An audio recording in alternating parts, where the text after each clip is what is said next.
вот этот вот фашистский правящий класс, который сложился в России, да, вот это вот чиновники, корпорации, олигархи и силовики, верхушка силовиков, и плюс государственная группа, это бандитская, они же пытаются уничтожить гражданское общество. Вот денонсация – это один из примеров. Гражданское общество – это же вообще аморфное понятие общества, правильно?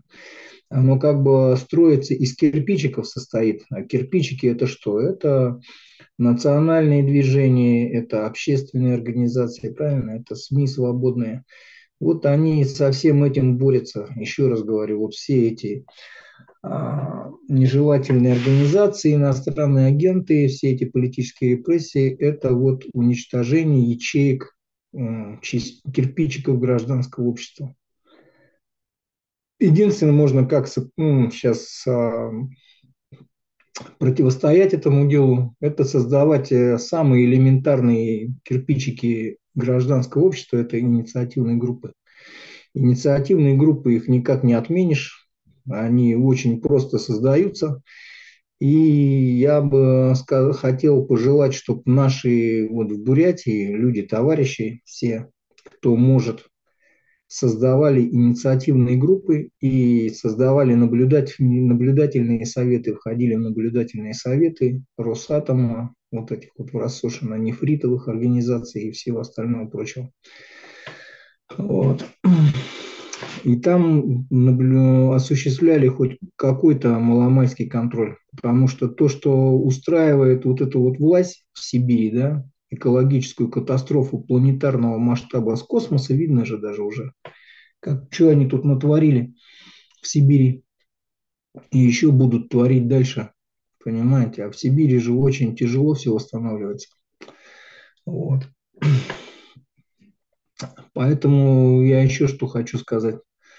То, что, конечно, сейчас идет вот такая вот борьба, они видишь, все вот это вот брали в свои руки, да, в свои руки жестко вот так готовились, грубо говоря, мобилизация всей страны произошла, вот эта зачистка оппозиции, все, вот этот полный контроль всего, вот это кто же управляет Россией же фактически Путин и коллеги ФСБ.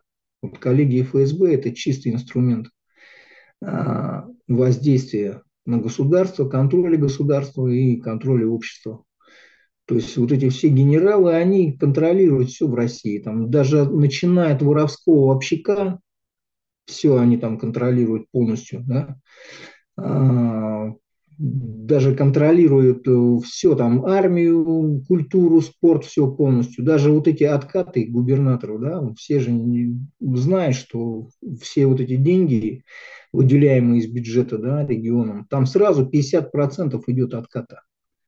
И за этим смотрят генералы ФСБ, чтобы это все, это называется черная касса Российской Федерации. Потом на вот эту черную кассу они спонсируют все вот эти вот правые движения, альтернативу для Германии, Марин Ле Пен во Франции там и все остальное прочее. Мы же знаем это.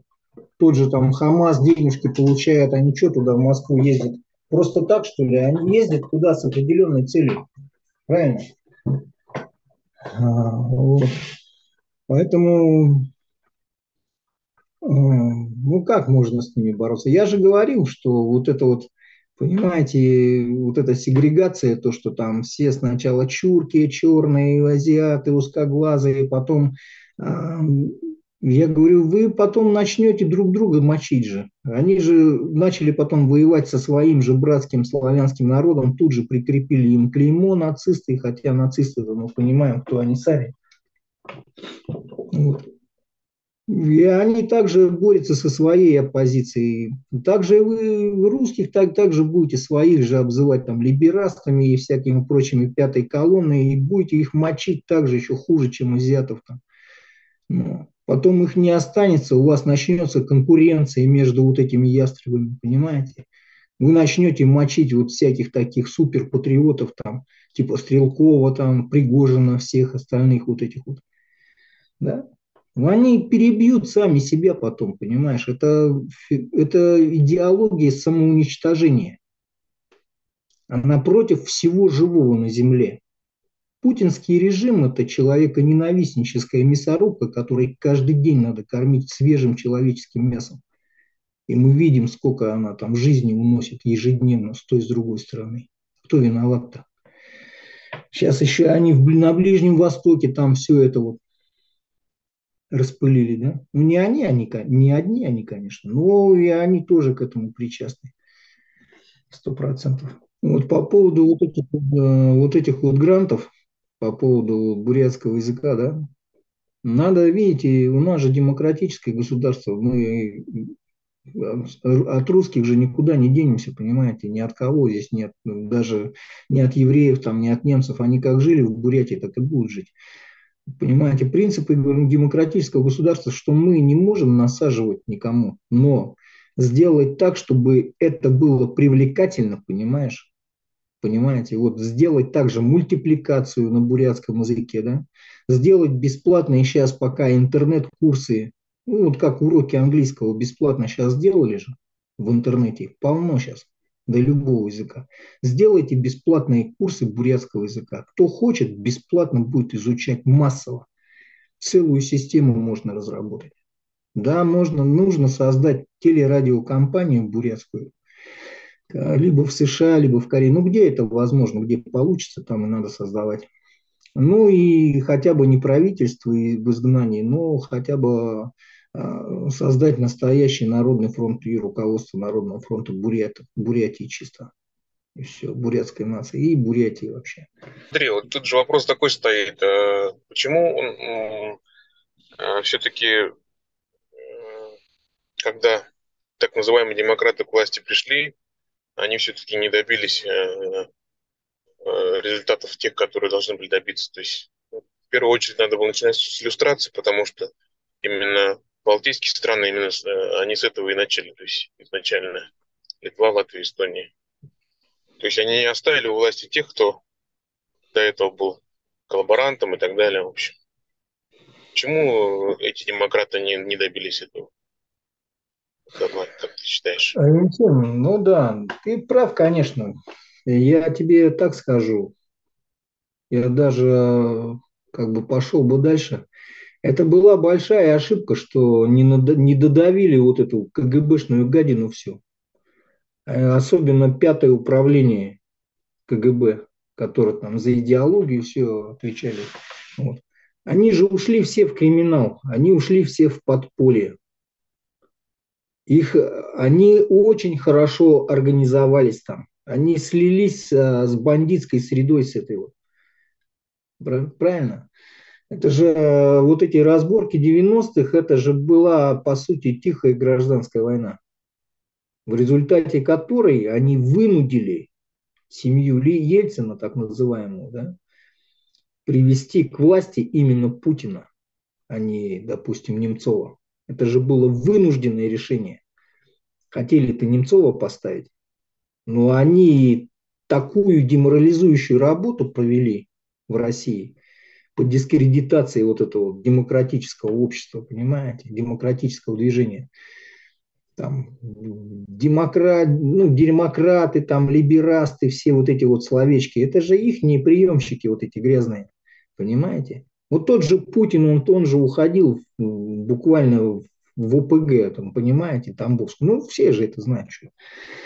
И это было массовое. Потом они из подполья, понимаете, когда они взяли бандитским путем средства, понимаете, вот эти вот все нелегальное обогащение произошло, крышевали вот это вот за счет того, что они осуществили контроль над финансами, политиками, они пришли к власти.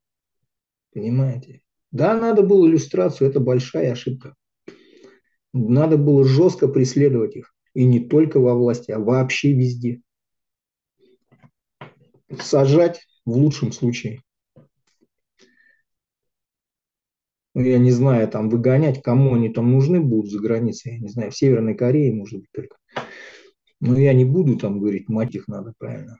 Хотя тоже метод, почему бы и нет, ну, если там сопротивление бы оказывали. Ну вот такое произошло дело, что они ушли в подполье, а потом из подполья пришли заново, уже контролируя все, пробравшись там все в органы, в эти же там, понимаешь, в эти органы же они уже внутри органов там создавали вот эти организации типа «Белой стрелы», понимаете, там это же все реальные прототипы. Они взяли контроль над силовыми структурами, над бизнесом, и потом уже пришли, вынужденное решение было Ельцина, что вот именно Путина привести к власти, а не кого-то другого. Потому что его взяли за глотку, и я бы там сказал, за неприличное место его взяли, ну, будем говорить просто за глотку, и все. У него не было выхода другого. А потом всю конкуренцию, они всю вот эту либеральную тусовку они зачистили, там, Политковскую, Немцова, там, Магнитского и все остальное прочее. Они же просто замочили. НТВ все приватизировали, все вот эти СМИ протестные. И все, они все зажали потом. Это произошло, ну, грубо говоря, ну, произошел тихий такой государственный переворот, который не все заметили. А потом вот эти вот все либералы, типа вот Кириенко, который стал Геббельсом, да, путинского режима сейчас, они же все переметнулись там, начали разработчиками, стали главными вот этого режима. Не зря же вот этот вот Израилевич-то, вот этот Кириенко получил звание Героя России же, правильно? Не на пустом же месте. Израилевичам там звание Героев России раздают. Ну да, все. Ты еще Чубайса вспомни, Да, который да, да, да. говорил о Да, да, либеральной да. империи. Либеральная империя Ну, лучше у построить. нас, Ренчин, у нас не было либералов, у нас были фашисты. Это фашисты, которые там представлялись либеральными крылом, понимаешь, либеральным. Вот все. Понимаешь, вот смотри, когда я учился, да, в Питере, я жил там, я участвовал в движении антифа очень активно. Как раз застал вот это становление в начале там, 2000-х годов, в конце, ну, в начале 2000-х годов, вот это вот движение скинхедов. Мы понимаем, что это все из патриотических клубов вышло. Это не откуда-то. Это все зрело в патриотических клубах. Все эти скинхедские организации были в патриотических клубах. Оттуда они все вышли. Им там униформу выдавали, понимаешь, там с ними там политинформацию проводили, у них там ножевые бои происходили, ну, Демушкин там, посмотри, рукопашные бои, их на стрельбы возили в военные части, понимаешь? Они сколько азиатов замочили, ни один человек не сел из них, ни одного уголовного дела не завели. Куда они все делись-то? Они все ушли в ФСБ, в Росгвардии они сейчас все. Они сейчас в армии, в действующей российской армии, три нацистские организации, да? РНЕ, Имперское величие, вот этого Горяева, там, и вот этот вот ублюдок, как это он? Мельчаков? Мельчаков который? Мельчаков, да, ДШРГ Росич, вот это вот. Ну, и Уткин мы знаем там, какой он весь в свастиках был-то. Сам этот Вагнер, почему они название этот Вагнер взяли? Как к ним вот эти все ультраправые из Америки приезжали там. Мы же видели, мы же общались там, кто приехал, там вот эти, вот эти. Там еще у нас знакомые были, они говорили там, вот вы с азиатами своими там их распустили совсем, вот мы их там у себя держим там под каблуком. То вот эти сейчас они республиканцы, вот эти американцы, почему путинский режим-то из Америки поддерживается очень сильно? Почему они Байдену там вот эти руки-то связали, что они не могут никак ни атакамсы нормально дать, ни F-16, ни Абрамсы, ничего вообще. По рукам и ногам каждый раз там каждую копейку считать, сколько Украине там дали, да? Это же все республиканцы. И главная вот эта вот болезнь, да, общества человеческое, это обобщение и консерватизм, да. Вот то же самое мы наблюдаем, что сейчас вот две партии всего в Америке, да, там, республиканская и демократы. Хотя республиканская делится внутри себя как минимум на 8 партий. А демократы еще больше, где-то на 14, если еще не больше, понимаете? Трамписты, рейганисты, вот эти все, из чего республиканцы-то состоят, вот эти трамписты. Кто такие трамписты-то? Это религиозные фанатики, вот эти вот ультраправые, которые куклукс-клановские колпаки у себя там под матрасом держат, на всякий случай, там, чтобы в любой момент вытащить их оттуда, да? Полумафиозные вот эти вот бизнесмены, олигархи. Вот кто трамписты. И путинские тоже за Трампа там бомбят вот этих вот своих шнырей понасылали. Я говорю, среди бурят вот они тоже, кто трампист, это 100% шныри. Шныревскую тему разгоняют. Ну, потому что демократы, какие бы они там плохие не были, балаган, да, балаган, натуральный балаган устроили. Но они, тем не менее, лучше трампистов по-любому. Я не знаю, если республиканцы, там, рейганисты будут какие-нибудь, но это маловероятно. В основном Трамп там сейчас выходит. Кстати, мы сейчас вот натягиваем английский, будем -то вот эти ролики выпускать, обращение к американскому народу, к демократам. Хотим, чтобы вы вот помогали нам разместить на американских ресурсах наше обращение вот эти вот. На английском языке будем обращаться. Кто Хотим. это вы? Кто вы, так говоришь? Ну, пока Пока вы не помолчу. определяетесь, да? Ну, понятно. Ну, Хорошо. не, просто я не буду тут ничего такого Да, я говорить. понял. Все. Ладно, спасибо, ладно.